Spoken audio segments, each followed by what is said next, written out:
Nínú CSS, oríṣiríṣi ọ̀nà la máa ń gbà style àwọn text wa. So a máa ń pè nǹkan ní CSS unit àti CSS font. Ẹ jẹ́ ká kọ́kọ́ wo font size. Font size yìí a lè fi change bí àwọn text wa ṣe máa kéré sí àbí bó ṣe máa tóbi sí. Ẹ jẹ́ ká ṣe example of 5px. Px yìí pixel ni unit yìí. Àwọn tó máa ń ṣe design wọ́n máa ń sábà define pixel as bí one dot àbí one unit of pixel nínú àwọn design wọn. One pixel ó equal sí ó dà pé 1/96 of 1 inch. So tá bá kọ 5 pixel rí ẹ ti rí bí ó ṣe kéré tó. So bí pixel ṣe máa rí nìyẹn. Another unit tá fẹ́ wò ní em. Méjì tí a máa ṣàlàyé nìyẹn. Òun dẹ̀ la máa sábà máa lò jù nínú programming wa usually. So 1 em yìí gangan ni recommended unit tí wọ́n ní ká máa lò nínú design because ó represent normal display tí browser bá fún wa. Nǹkan tí mò ń sọ ó máa yé wa ńsìn. Tí a bá notice box ìtakọ̀ yìí, ṣe rí pé a fún ní any size nínú box 1 wa. Box size yìí a fún ní any size. Ó dẹ̀ gbé particular size wa. Size tó gbé wá yìí it's equal to 1 em. Tá bá lọ sí inú bíbá yìí tá fún ní font size of 1 em. Ẹ máa notice pé tá bá refresh box 1 yìí kò ní change ní size at all. Ṣé rí pé kò change size. That means even gan tá bá fún ní size 1 em ni browser wa máa gbé wá fún wa automatically. Tẹ́ bá change ẹ̀ sí 2 em nsìn, ẹ máa notice pé ó ti double in size. Ẹ lè lo 1.5. Ó ti tóbi sí, àwọn font yẹn ti tóbi sí. Usually 1 em is equals to 16 pixel.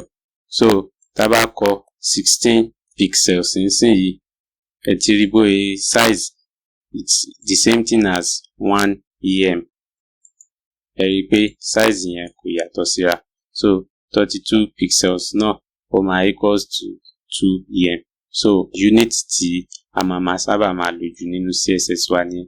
A tún máa wá pè àwọn kan ní font family.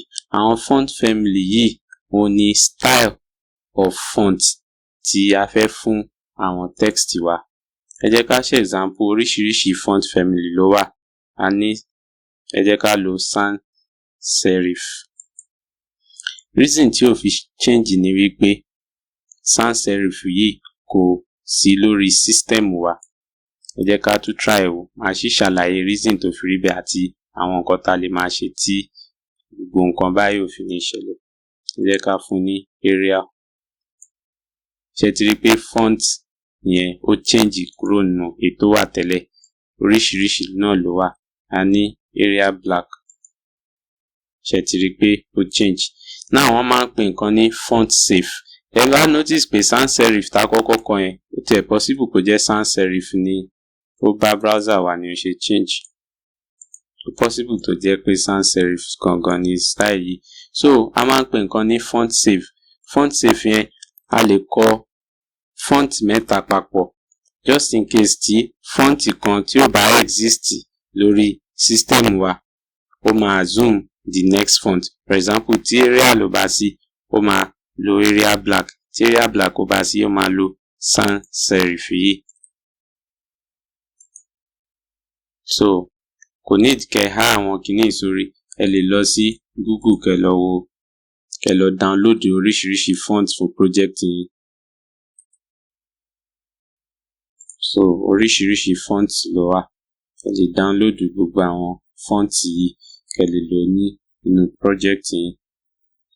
A tún máa ń pè àwọn nǹkan kan ní font style. Font style yìí oríṣiríṣi ẹ̀ ló wà. Àwọn kan wà tó jẹ́ normal. Tá bá lo normal font size, a jẹ́ wípé bí text yẹn ṣe rí gangan ló ṣe máa gbé wá. Ìmíì náà wà tá ń pè ní italic. Ṣé ti rí pé ó ti slant díẹ̀. So italic nìyẹn. Dá pé oblique náà wà. So ẹ jẹ́ ká dá padà sí normal. So a tún máa ń pè nǹkan ní font weight. Font weight yẹn, for example, ká ní pé Arial lásán là ń lò.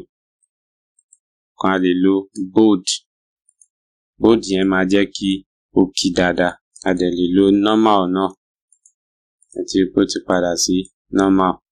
So báyìí máa ń lo font àti unit nínú CSS nìyẹn.